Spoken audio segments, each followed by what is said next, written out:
Hello दोस्तों। मैं खाली सड़क के किनारे भागती चली जा रही थी। एक पल के लिए भी रुकना मेरे लिए खतरे से खाली नहीं था, क्योंकि वो लोग कभी भी मेरा पीछा कर सकते थे, मुझे पकड़ सकते थे। मैं अपने शरीर की सारी ताकत को जमा करके भाग रही थी, लेकिन अब मेरे अंदर इतनी ताकत नहीं थी कि मैं अब और ज़्यादा भाग सकूं। अब मैं बहुत ज़्यादा थक चुकी थी, इसलिए सड़क के किनारे बैठ गई। इतनी ज़्यादा भागने से मेरी हालत बहुत ज़्यादा खराब हो चुकी थी। मेरे शरीर में इतनी ताकत नहीं थी कि मैं एक कदम भी आगे चल सकूं, क्योंकि मैंने अभी 3 घंटे पहले ही एक नन्ही सी जान को जन्म दिया था।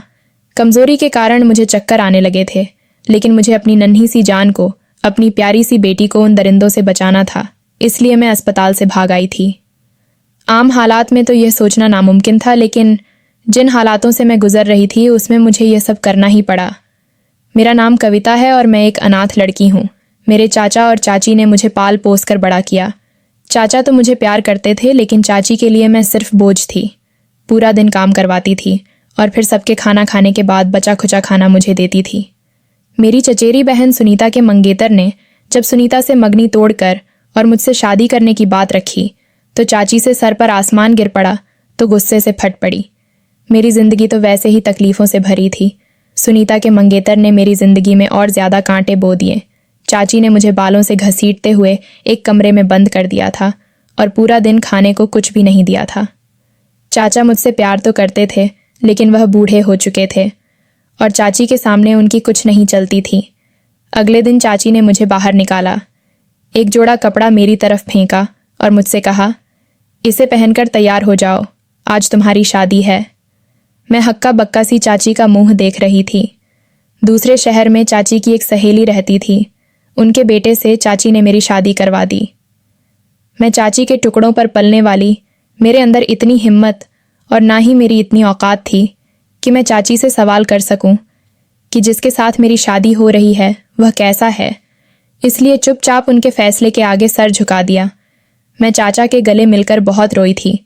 चाचा ने प्यार से मेरे सर पर हाथ फेरा था और मुझे दुआ दी थी कि जाओ बेटा, जहां रहो खुश रहो।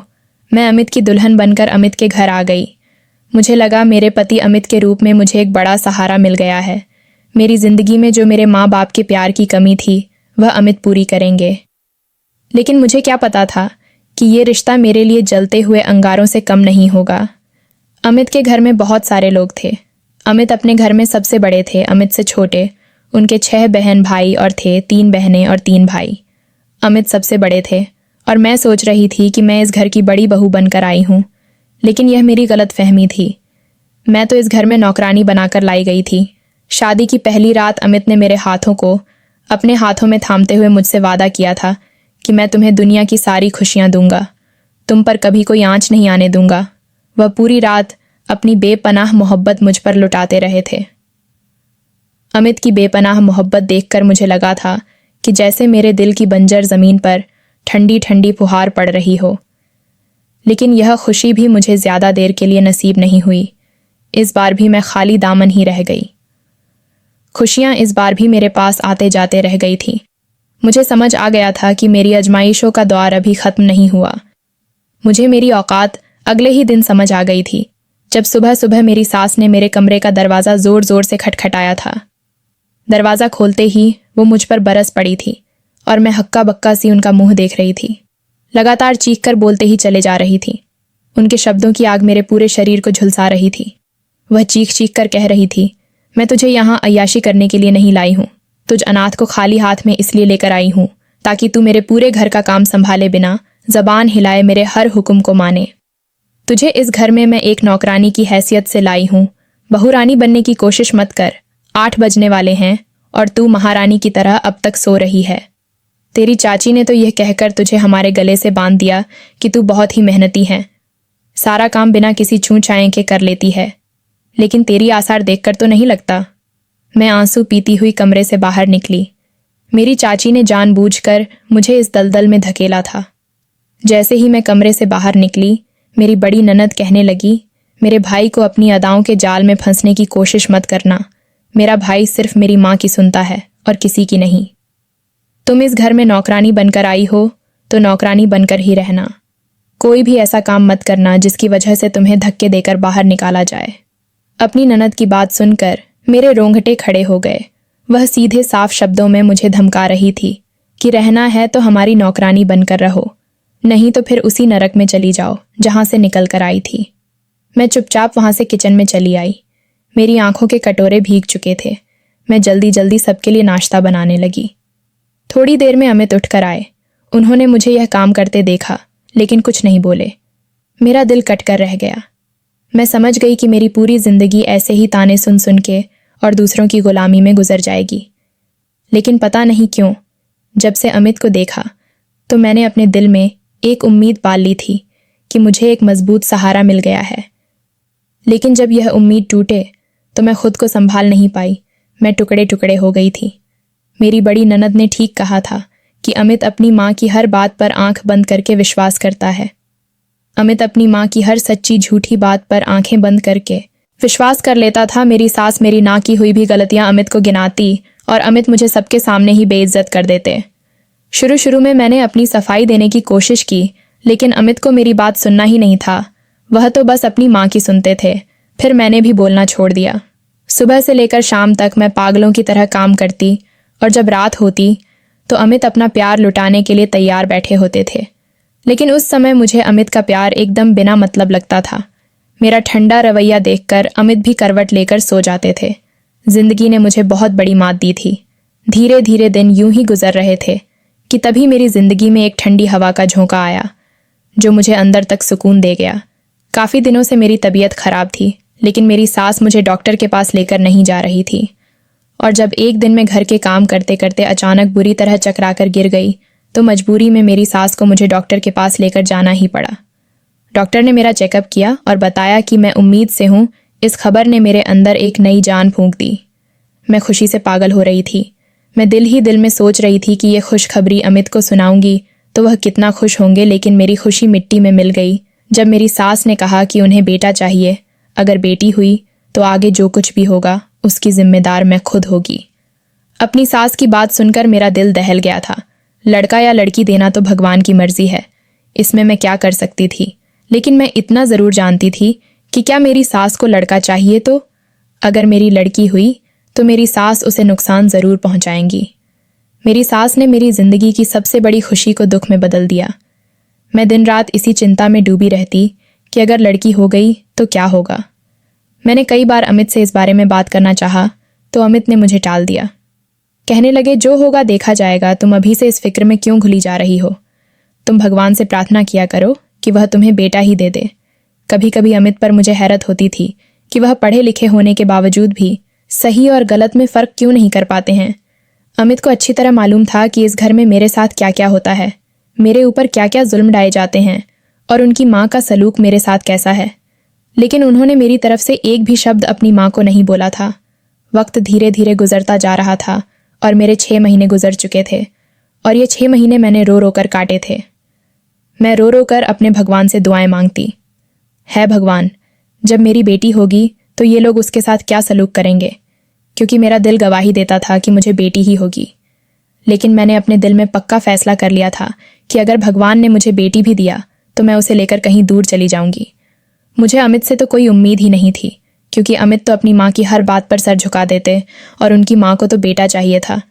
जब अमित ने मेरे लिए अपनी माँ के खिलाफ एक शब्द नहीं बोला तो फिर वह अपनी बेटी के लिए क्या करते।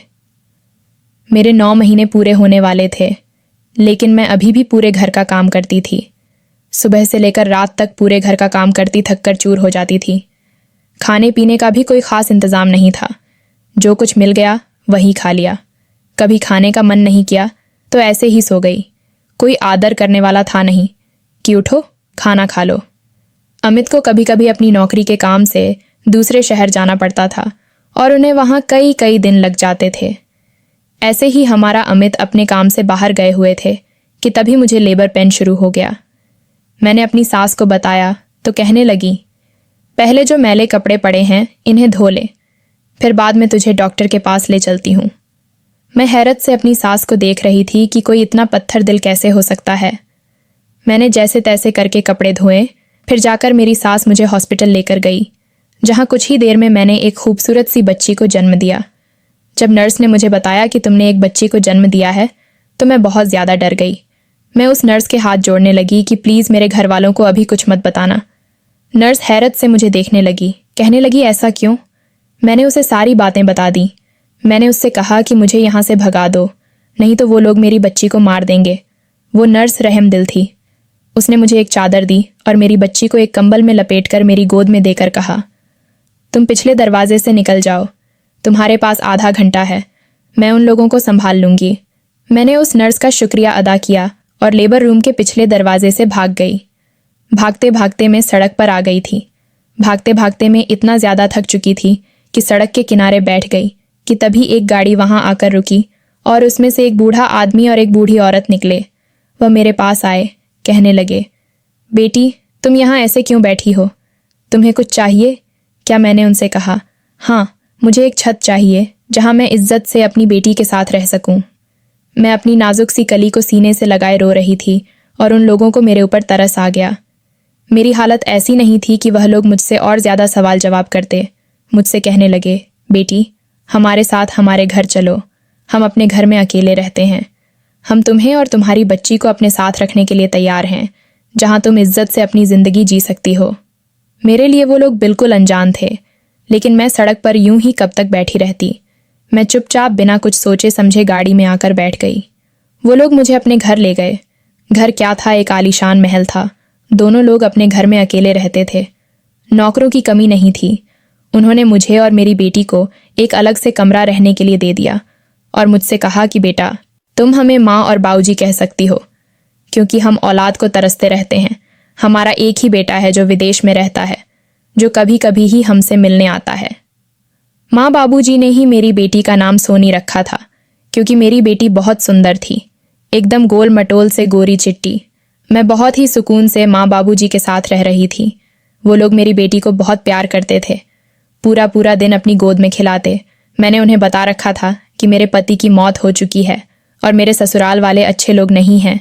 उन्हें बेटा चाहिए था, इसलिए वह मेरी बेटी को नुकसान पहुंचा सकते थे और इसीलिए मैं अपनी बेटी को लेकर भाग आई। माँ बाबूजी ने कहा था कि तुम आराम से यहाँ रहो, तुम्हें और तुम्हारी बेटी को कोई नुकसान नहीं पहुंचाएगा। मैं हैरान होती थी कि मैं कितनी बदनसीब थी कि मुझे सच्ची मोहब्बत कहीं भी नसीब नहीं हुई, और मेरी बेटी कितनी खुशनसीब है जिसे गैरों से सच्ची मोहब्बत मिली थी। मैं भी माँ बाबूजी की एक बेटी बनकर ख्याल रखती थी, उनकी हर छोटी छोटी ज़रूरतों का ख्याल रखती। उनकी सेवा करके मुझे खुशी मिलती थी और वह मुझे दुआएं देते नहीं थकते थे। कहते थे कि पिछले जन्म में ज़रूर कोई अच्छे काम किया होंगे जो तुम हमें मिली समय पर। लगाकर उड़ रहा था। अब मेरी बेटी 1 साल की होने वाली थी कि तभी माँ बाबूजी बीमार पड़ गए और बिस्तर से लग गए। मैं दिन रात उनकी सेवा में लगी रहती थी। एक बार बाबूजी मेरा हाथ पकड़कर कहने लगे, बेटा कविता, मैंने तुम्हें अपनी सगी बेटी की तरह रखा है। मैंने तुमसे सगी बेटी से भी ज़्यादा मोहब्बत की है और सोनी को तो मैंने अपनी गोद में खिलाया है। मैं नहीं चाहता कि हमारे मरने के बाद तुम बेसहारा हो जाओ। हमारी बीमारी का सुनकर हमारा बेटा विदेश से आ रहा है, तो मैं चाहता हूँ कि मैं तुम्हारी शादी अपने बेटे से करा दूँ। फिर तुम और सोनी हमेशा इस घर में रहोगे, तुम्हें कोई तकलीफ नहीं होगी। बाबूजी के मुंह से यह बात सुनकर मैं हक्का बक्का रह गई। मैं तो शादीशुदा थी, मैं भला उनके बेटे से शादी कैसे कर सकती थी? मैं अब भी अमित की पत्नी थी। मैंने मना करने के इरादे से बाबूजी की तरफ देखा, लेकिन उनकी उम्मीद भरी नज़रें मुझ पर टिकी हुई थीं। मैं मना करते करते रह गई। मैं एक बीमार इंसान का दिल नहीं तोड़ सकती थी। मैंने सोचा जब उनका बेटा आ जाएगा तो उससे बात करूंगी कि मैं शादीशुदा हूँ और मेरा पति जिंदा है, और मुझे यकीन है वह मेरी बात को ज़रूर समझेगा और अपने माँ बाप को भी समझा लेगा। मेरी हाँ ने जैसे उनके अंदर एक नई जान फूंक दी थी। वो लोग कितनी खुशी से शादी की तैयारियां कर रहे थे कि मैं हैरान थी। मेरा एक एक दिन बहुत ही मुश्किल से कट रहा था। 2 दिन बाद उनका बेटा आने वाला था। आज घर में बहुत चहल पहल थी, बहुत ही रौनक थी। माँ बाबूजी ने पूरे घर को चमका रखा था, क्योंकि आज ही उनका बेटा आने वाला था। मैं माँ बाबूजी के साथ बैठी थी। सोनी हमारे बीच ही खेल रही थी कि तभी बाहर गाड़ी का हॉर्न बजा। माँ जी बोली, मेरा बेटा आ गया। तभी उनका बेटा अंदर दाखिल हुआ, जिसे देखते ही मेरे रोंगटे खड़े हो गए। यह तो अमित था, लेकिन अमित इनके बेटे कैसे हो सकते हैं? मेरे सिर पर आसमान गिर पड़ा था। मुझे कुछ समझ नहीं आ रहा था। फिर अचानक मैं बिजली की तेज़ी से सोनी की तरफ बढ़ी और उसे अपनी गोद में उठा लिया और पीछे हटते हुए बोली, मेरे करीब आने की कोशिश मत करना। नहीं तो मैं तुम्हारी जान ले लूंगी। अगर मेरी बेटी को नुकसान पहुंचाया तो मैं तुम्हें भी नहीं छोड़ूंगी। अमित मेरी तरफ तेजी से बढ़े थे और कहने लगे, कविता, तुम कहाँ चली गई थी? मैंने तुम्हें कितना ढूंढा, लेकिन तुम मुझे नहीं मिली। अमित जितना मेरे पास आ रहे थे, मैं उनसे उतना ही दूर जा रही थी। अमित के अंदाज में बेचैनी थी, बेताबी थी और अपनी बेटी से मिलने की तड़प भी थी, लेकिन मुझे कुछ भी दिखाई नहीं दे रहा था। मैं तो डर के मारे थर थर कांप रही थी। मैं सोच भी नहीं सकती थी कि अमित से मेरा कभी सामना भी होगा। मेरे दिमाग में यही बात थी कि अमित मेरी बेटी को मुझसे छीन लेंगे। अमित मुझसे बार बार पूछ रहे थे, कविता, तुम कहाँ चली गई थी? प्लीज़ डरो मत, मैं तुम्हें और हमारी बेटी को कोई नुकसान नहीं पहुंचाऊंगा। हम दोनों ही इस वक्त भूल गए थे कि हमारे अलावा कमरे में माँ बाबूजी भी हैं। माँ बाबूजी हैरत से कभी मुझे देखते तो कभी अमित को। उनकी तो कुछ समझ में ही नहीं आ रहा था। अमित बोले, कविता, जब तुम मुझे छोड़कर चली गई तो तुम्हें पता है मैंने तुम्हें कितना याद किया। तुम्हारी याद में कितना तड़पा हूँ। बेटी की खबर सुनकर मैं बहुत खुश हुआ था, लेकिन अगली खबर ने मेरे सर पर आसमान गिरा दिया कि तुम बेटी को लेकर फरार हो गई हो। माँ ने मुझे बताया था कि तुम अपने किसी पुराने आशिक के साथ भाग गई हो, लेकिन मेरा दिल कहता था कि तुम किसी के साथ नहीं भागी, बल्कि मेरी माँ से परेशान होकर अपनी बेटी को लेकर भाग गई हो। अमित सोनी को गोद में लेने के लिए मचल रहे थे, लेकिन मैं अब भी डर रही थी और सोनी को सीने से चिपकाए खड़ी थी। मैं अमित पर कैसे भरोसा कर लेती, जिन्होंने 1 साल तक मेरे हक के लिए कोई भी आवाज़ नहीं उठाई थी।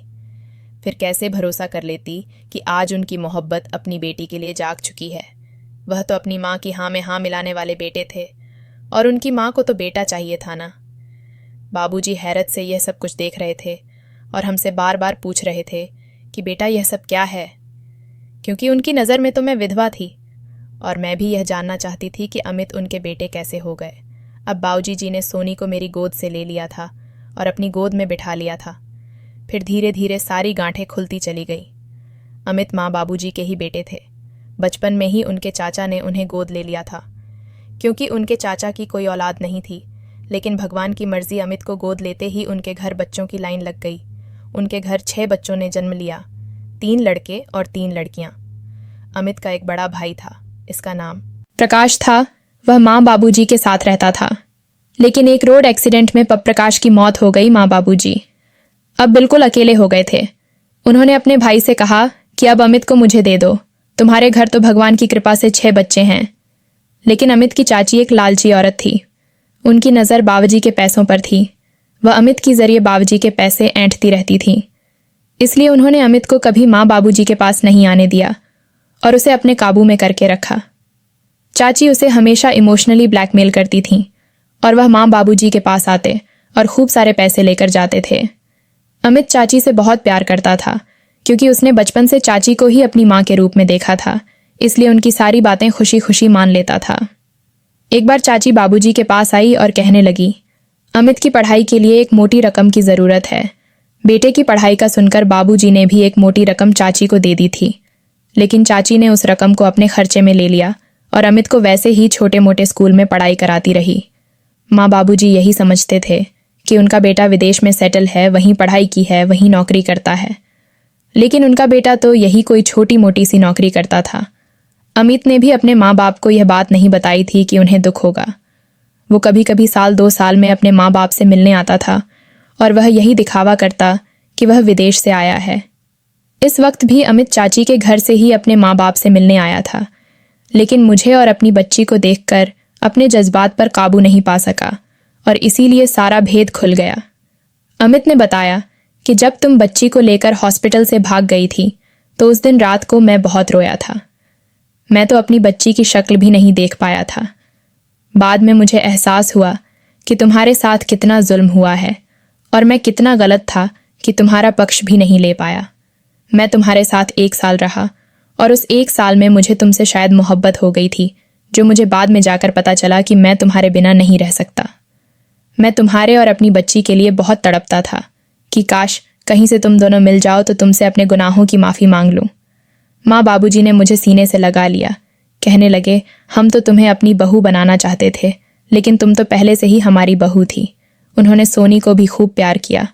सोनी के लिए उनके प्यार में पहले भी कोई कमी नहीं थी, लेकिन अब तो सोनी उनकी पोती थी उन्होंने अमित कहा, तुम चाहो तो अपनी चाची के साथ रह सकते हो, लेकिन कविता और सोनी हमारे साथ ही रहेंगे। हम लोग इन दोनों के बिना नहीं रह सकते। अमित बोले, नहीं बाबूजी, मैं अपनी बच्ची के लिए और अपनी पत्नी के लिए बहुत तड़पा हूँ, और मुझे अब दोनों के तकलीफ का भी एहसास है कि बड़े भाई की मौत के बाद आप दोनों कितने अकेले रह गए हैं। चाचा और चाची को भगवान ने बहुत से औलादें दी हैं, लेकिन आप तो बिल्कुल अकेले हैं। चाचा और चाची अपने बच्चों के साथ खुश रह लेंगे। मैं आपके साथ ही रहूँगा और अपनी बीवी बच्चों के साथ रहूँगा। अमित ने मुझसे माफ़ी मांगी और मैंने भी अमित को माफ़ कर दिया, क्योंकि अमित की वजह से ही मुझे इतने प्यार करने वाले सास ससुर के रूप में माँ बाप मिले थे। अब मेरी फैमिली पूरी हो चुकी थी, प्यार करने वाले सास ससुर, जान छिड़कने वाला पति और एक प्यारी सी बेटी। और अब मुझे ज़िंदगी में कुछ नहीं चाहिए। सच कहते हैं, भगवान हमारा कभी बुरा नहीं चाहते। वह अपने बंदों के लिए हमेशा कुछ ना कुछ अच्छा ही सोचते हैं। बस कभी कभी हम नशुक्रे हो जाते हैं और बहुत ज़्यादा मुसीबतें पड़ने पर अपने भगवान से नाराज़ हो जाते हैं। लेकिन हिम्मत से काम लेने वालों पर और हर हाल में खुश रहने पर भगवान भी हमसे खुश होते हैं और उसका बदला वह हमें ज़रूर देते हैं। और मुझे भी मेरे भगवान ने मेरी आजमाइशों का बदला दिया था, मुझे इतने प्यारे रिश्ते देकर। अगर आपको हमारी कहानी पसंद आई हो तो वीडियो को लाइक करें। चैनल पर नए हैं तो चैनल को सब्सक्राइब ज़रूर करें। धन्यवाद दोस्तों।